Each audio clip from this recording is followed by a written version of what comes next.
Now on CoastTV News. Atlantic Fields denied. We already have problems with our infrastructure. People applauding Sussex County Council's decision regarding a shopping mall in Lewis. Short-term rental regulations. Take into account the rights of every property owner. How Ocean City brought 5 options down to 1. Cold air is on the way, dropping the temps below the teens for the wind chill. This is CoastTV News at 6. Celebration at Sussex County Council today. Good evening. I'm Christina DeRobertis. Charlie and Madeline are out tonight. Welcome to our News at 6. Our top story, Sussex County Council denying a zoning change for the Atlantic Fields shopping mall. It was planned to go here, Route 24 and Mulberry Knoll Road, with major names like Whole Foods, Costco, and Target. CoastTV reporter Emma Aiken is live in Georgetown now. Emma, the decision came down to infrastructure. Christina, it was a full house in there in the meeting today. You could hear community members kind of holding their breath as we got to that Atlantic Fields vote.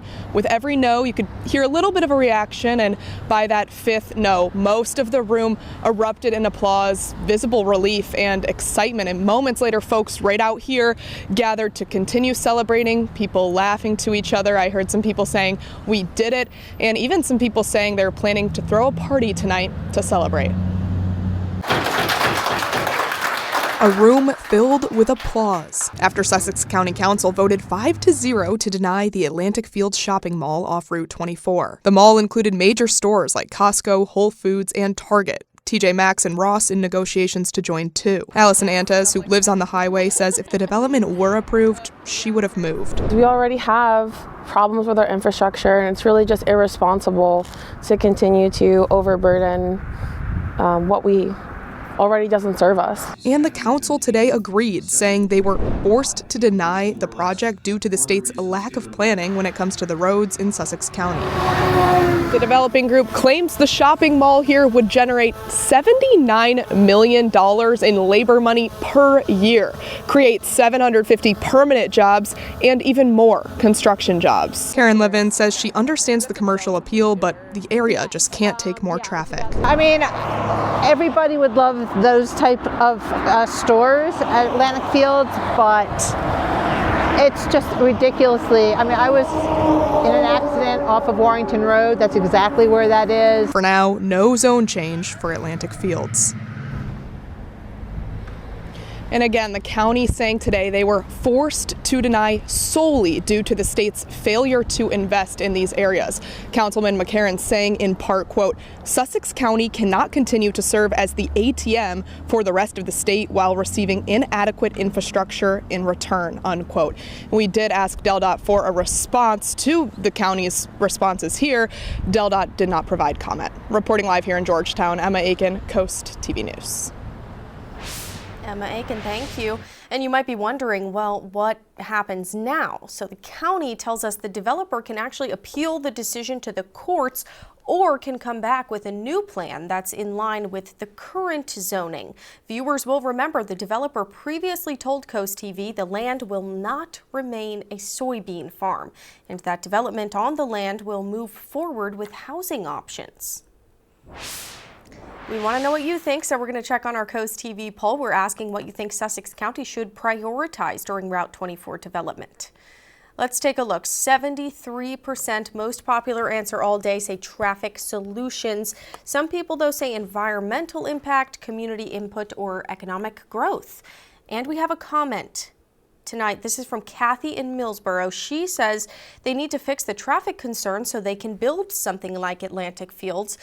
Kathy said she's gutted to hear it was denied and that we desperately need decent options here in Sussex County.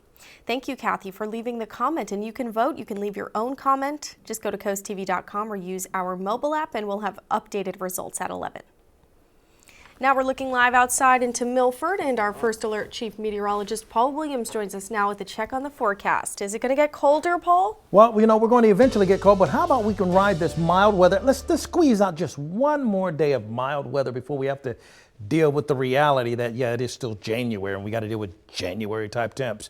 But that aside, we're holding at 44 degrees currently in Ocean City, and we're going to stay in the mid to lower 40s for the rest of the evening with increasing cloud cover. Now, the cloud cover is going to go on the increase over the next 24 to 48 hour period, so we're not going to see much move with the temperatures overnight. So we're going to stay pretty close into the 40s, 42 in Long Neck, Millsboro, 45 in Lewis, 43 right now in Rehoboth Beach. So what are we dealing with right now? Well, we're not dealing with a problem right now. It's actually warmer. In fact, we are 10 degrees warmer now than we were 24 hours ago as far as what's happening in and around, let's say, Salisbury, 7 degrees warmer, Ocean City, 8 degrees warmer, Wallops Island, and 5 degrees warmer actually in Cambridge. But we do have winds picking up momentum. That's indicative of the system that's actually moving towards us, along with a trough that's going to help to create more in the way of winds. But we're looking at that staying in effect until Wednesday morning, and that stays in effect really all the way down towards Crisfield, and to be honest, around the entire Delmarva Peninsula. Even though we're pretty quiet for right now, we're looking for the breeze and the winds to pick up momentum. We have precipitation well to our north as we brace ourselves for a chance of some much colder weather. Now, we're going to become very cloudy for Wednesday, which is going to help keep us mild for Wednesday. But then after Wednesday, that's when the temperatures will tank. Okay, thanks, Paul. Well, today, Ocean City leaders narrowed down 5 ideas down to 1 idea on short-term rental regulations. The new plan would cap licenses at 10% in residential and mobile home areas. Primary homeowners would apply first. Others could apply later if there's remaining spots. Homeowners believe it's not fair. I think that we shouldn't restrict it for anyone. But if we are, that if you are a homesteader, you should have the right to rent your home. So we'll have to wait and see whether the proposed regulation becomes official in Ocean City, but now a more clear option moving forward. Delaware's legislators back in session today, both the House and the Senate reconvening this afternoon. We spoke with some lawmakers about what they're expecting to hit the floor this year. Sussex County Democrat Russ Huxtable said he expects affordable housing to be a big topic, along with improving health care access in lower Delaware. Milford Representative Brian Shoup said he's hoping education funding will get an overhaul. So on creating the requirements for identification for voting. So you must have a photo ID that is a driver's license, a U.S. passport, or identification from the state of Delaware. Yep, multiple proposals on the table already in Dover, and the legislative session runs until June 30th. Delmarva Power customers in Delaware may soon see a shock on their electric bills. Back in December, the utility company asked regulators for a nearly $67 million base rate increase, which, if approved, could raise monthly bills by about $9 for non-heating customers and around $15 for households that heat with electricity. Democratic lawmakers say the increase would place an undue financial burden on families and businesses. Some Republicans agree, but argue the hikes might be unavoidable. Most of the bills passed have been pointed directly at Delmarva Power. And at this point, it's very difficult to know how much of it is what we've done and whether they are actually trying to take some advantage. The proposal will move through a formal review process, starting with hearings. The Public Service Commission expected to issue its final decision later this year. We have an update now on a story you first heard on CoastTV News at 6 yesterday. Delaware State Police have now identified 37-year-old Linwood Owens Jr. of Georgetown as the man who died in the deadly crash Sunday night in Milford. DSP says a trooper attempted to stop a car for traffic violation on Johnson Road. Troopers say that car sped away and drove recklessly. The chase was canceled for safety reasons, and authorities say a short time later the car crashed in a yard on Lakeview Avenue. Troopers say the driver, Linwood Owens, was taken to a hospital where he died. Happening tomorrow in Lewis, the City Council will discuss and possibly vote on new public access rules tied to Denrec beach replenishment funding. Starting next summer, coastal communities across Delaware will need an approved public access plan before using public money for beach nourishment, including those already in the pipeline. Also happening tomorrow in Lewis, you might notice some low water pressure or discolored water. The Lewis BPW will be conducting hydrant flow testing. So if you do notice discolored water, officials say you should just run your water for about 10 to 15 minutes before it clears up, and should probably avoid doing laundry during the tests. A Sussex County chef is taking her skills to the Winter Olympics. For 35 years, Maria Frazier had a landscaping business. Now she's the executive chef at Cafe on 26 in Ocean View. World-renowned Italian chef and the Olympics culinary director Carlo Zari started coming to Cafe on 26 when visiting Delaware's coast. And so Maria was selected to be one of 6 American chefs joining Chef Zari for the Olympics. I'm sure I'll be working a lot, I'll be prepping a lot, and cooking on the line a lot, which is fine with me because I'm used to doing that here 18 hours a day.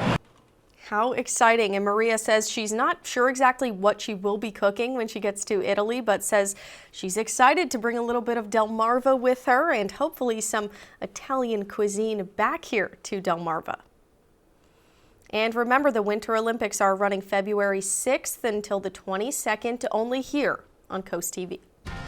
And we are just getting started. We have more news ahead. Coming up, the Baltimore Ravens coaching search continues, adding Brian Flores to their list of candidates. We have more on the flock later in the broadcast.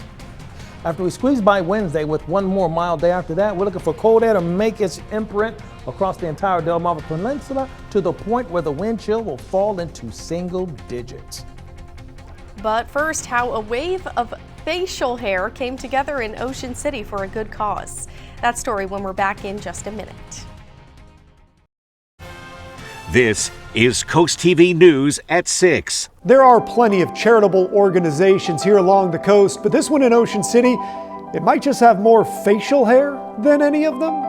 Reporter Kevin Zappé for Coast TV shows us how the 8th annual Beards at the Beach event helped raise money for 2 local organizations. By the dawn's early light.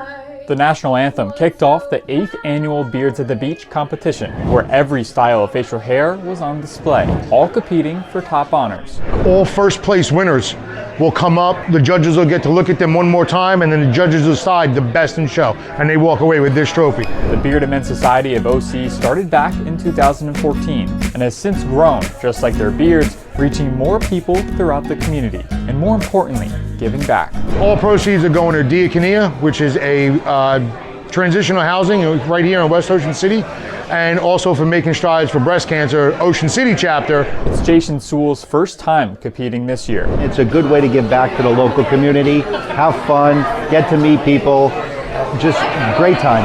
As beards were measured, styled, and judged, thousands of dollars were raised to support local causes. Something the Ocean City Bearded Men's Society plans to continue for years to come. We're beards, beers, and volunteers. So if somebody needs our help, they call, we can get as many club members together, we go and help out. If you want to give back but can't attend in person, you could donate on their website and choose where your donation goes. I'm Kevin Zappé in Ocean City, Coast TV News. Arguably, we're kind of getting away with murder here, being that it's January. We have temperatures that have been riding above the norm for this time of the year for the Monday, Tuesday, and we're going to sneak one more in for Wednesday. But after that, the gravy train is over, folks. Get ready to bundle up because it's still January. Even though it might not always feel like it, it's still all of January. And we are going to feel it by the time we get to Friday especially. But in Lewis right now, we're holding at 43 degrees, dew point temperature of 33, and we're going to remain pretty much in the 40s for the rest of this evening. Now, we're at 42 degrees in Long Neck, 43 in Milton, as well as Georgetown, Gumboro, and in Delmar. Bridgeville also coming in at 43 degrees right now. The winds have picked up momentum, and we do have a small craft advisory that has been just issued for this afternoon and this evening. So from Lewis Beach to Rehoboth all the way down towards Ocean View and Fenwick Island, we're bracing for about 20 to 25 mile per hour wind gusts, but that's going to be uniform throughout the entire coastal region of the Delmarva Peninsula. So everybody's breaking off a little bit of the breezy action for the most part. We do have a trough that's starting to ease its way a little bit closer to us, and it's dragging and creating some precipitation well to our northwest. But it's not a problem for us, not just yet, because even our chances of precipitation are beginning to melt away at the seams, you know. But what are we concerned with? Really the cold, not so much Wednesday, because remember, we have one more unusually warm day. After that, we start getting a little bit colder like we should be on Thursday. Then we go hog wild by the time we get to Friday. So let's talk precipitation first and foremost.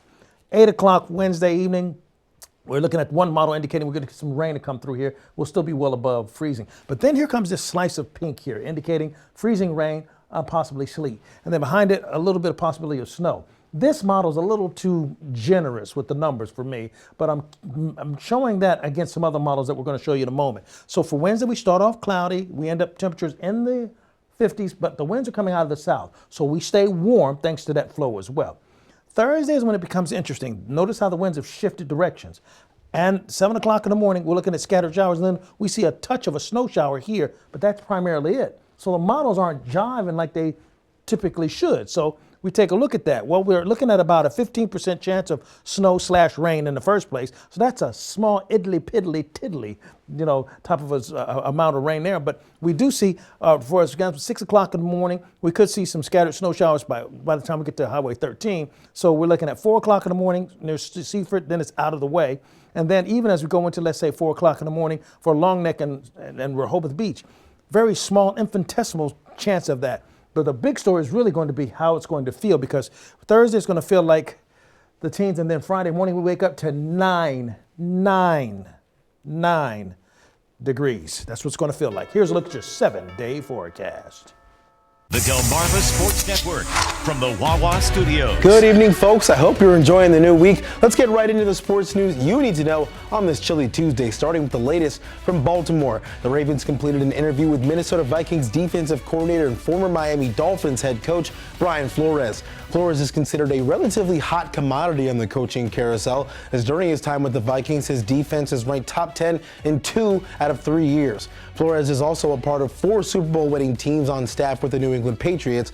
However, Flores most famously sued the NFL in 2022, citing, quote, sham interviews for head coaching positions. That came after his tenure in Miami, when he was fired after a 9-8 season that followed a 10-6 season. Flores is the 8th candidate interviewing for the Ravens job. Also tonight on DSN, we have a Bayside rivalry game for you. Parkside takes on Y-High and an intra-city battle. Last season, the Tribes swept the Rams, so this year the Rams have revenge on the mind. Both teams have 8 wins on this young season, and this game could go a long way in determining who wins the conference later this year. The game is underway right now on DSN, so head over there to catch the action. That'll do it for sports. Have a great night. 45 degrees is actually where we should be for this time of the year, and we're still at 44, even though the sun's gone down to Milford. So, hey, it's still a mild cruise for right now, but we are going to get progressively cooler. Dew point temperature is 30 now for tonight. We're going to stay in the lower 40s for tonight with increasing cloud cover. So look for partly to mostly cloudy skies for the rest of the night. And the winds are going to pick up momentum as well, because we have a newly issued small craft advisory that's active for the entire Delmarva Peninsula along the beaches. Our umbrella giveaway winner is Roy Stanley of Millsboro. Congratulations, courtesy of Paul Davis, property restoration experts. Be sure you come by the TV station, pick up your umbrella. You can pick up what's happening with your forecast around your home by calling our weather line. The number to call is 443-880-9100. Your forecast is just a call away, sponsored by the law offices of Bruckstead, Mandalis, and Federico. Now let's take a look at your exclusive 10-day forecast. Now, the bottom line here is we're going to sneak in one more mild day for Wednesday. Then we get cold Thursday, Friday morning. We wake up to single-digit wind chills. Then we get past the weekend, and then we stay cold. Man, Tuesday's really rough. I'll try to enjoy Wednesday while it lasts. Thank you for joining us for Coast TV News at 6, and you can download our Coast TV News app for news and weather anytime. The NBC Nightly News is up next, and we hope to see you again at 11. Have a great evening.